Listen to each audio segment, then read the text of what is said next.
This journey is not just internal anymore. It starts showing in your relationships, your environment, your everyday life. I chose solitude, a little isolation, not because I was helpless, but I found power in it. It was never to disconnect from people, but to reconnect with me. I needed some space, not because anything was wrong, not because people around me were entirely distractions. Not really. I had good people, people I loved, cared about, would go all out for, people that meant the world to me. I had my friends, my family, and my loved ones. I mean, is life really worth living if there aren't people to live it with? Come on now. Life is not measured only by what we achieve, but also by the people we love and who love us in return.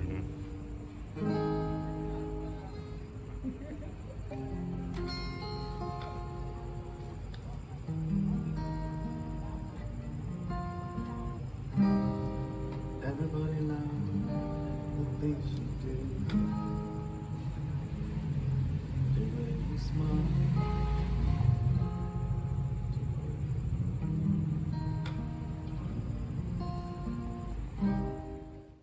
But I needed space to grow. It seemed like physical space, but it was more of a mental space. A kind of quiet where my thoughts weren't interrupted, where my energy wasn't influenced or diluted, where I could just hear myself clearly. Because the more I paid attention, the more I noticed, the more I realized that the best parts of me, they showed up in those moments, those quiet moments, those self-reflection moments. In 1999.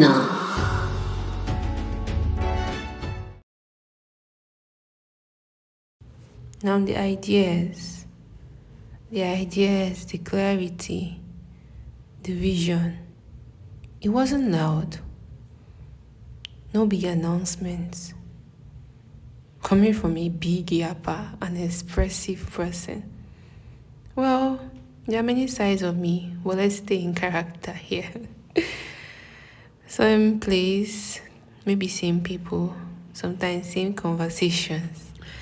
Everybody and the one that is doing them, I'd always say. Shift happens quietly at times.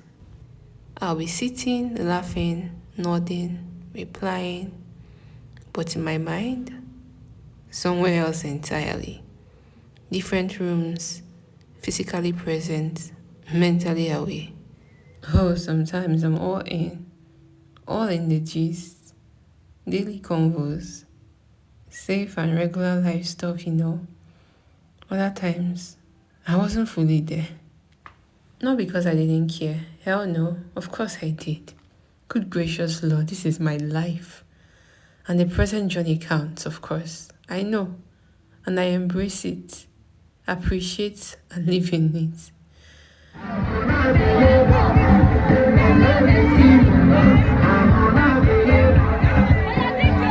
My madam, dance for me, my madam.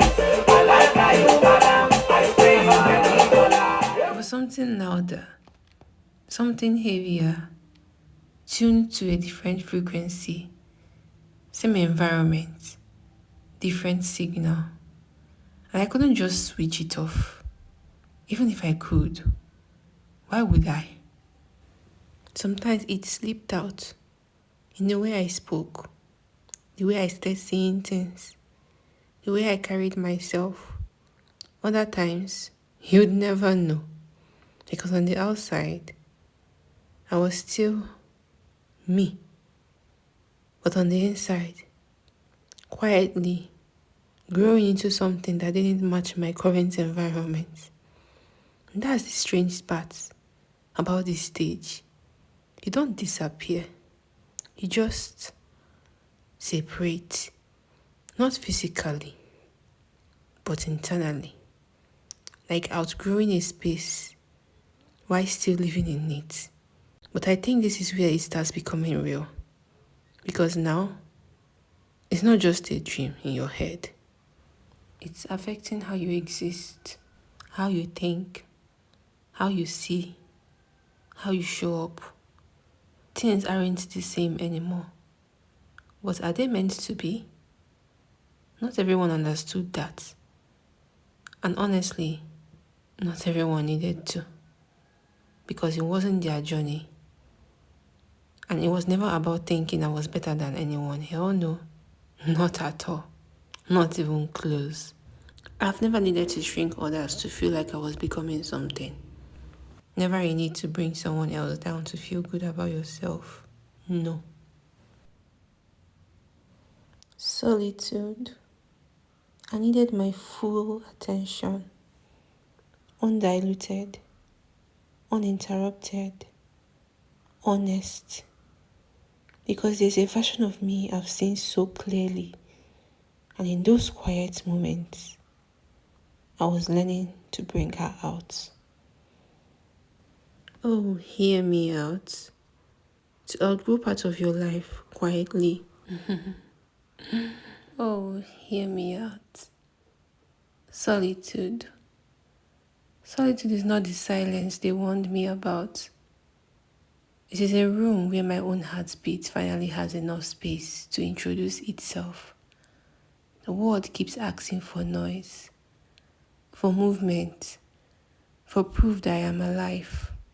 But here, where no applause can reach, where no expectations knock, where I remember my own name, the hours unfold gently, like morning lights, finding forgotten corners, revealing that emptiness is sometimes only space waiting to become peace. I have learned that being alone is not the same as being abandoned. Sometimes it is the kindest conversation I will ever have. The trees do not rush. The moon does not perform. The ocean does not apologize for its depth. Neither should I. So I sit with the quiet, not to escape the world, but to hear what it has been drawing out. And when I rise, I do not leave solitude behind. I carry it with me, not as loneliness, but as a sanctuary, a place within me where I can always return and always find myself waiting. Outgrowing parts of your life quietly, without anyone really noticing, maybe a few, still showing up, still very present, but knowing something in you has shifted. And for the first time, I realize growth doesn't always look like becoming more. Sometimes it looks like becoming separate,